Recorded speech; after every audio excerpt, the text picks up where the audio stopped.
Kemana gunanya fikih? Kemana gunanya tasawuf? Ilmu cuma tiga: ilmu fikih, ilmu tauhid, ilmu tasawuf. Tastafi, tasawuf, tauhid, fikih. Luar biasa bijaannya Abu Yahudi. Dia kait pertama ke tasawuf, kemudian dia kait kepada tauhid, kemudian dia kait kepada fikih. Fikih kata ulama, di antara lain Imam Al-Ghazali mengatakan dia itu sebagai tanah yang kita pijak bumi ini. Fikih gersang dia ini kalau tak ditanam gersang, tak ada apa-apa. Apa gunanya tanah?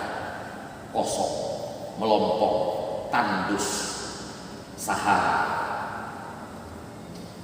Maka dijadikan dia tumbuhan. Ketika dijadikan tumbuhan itu dia tanaman itu tadi, itulah tauhid.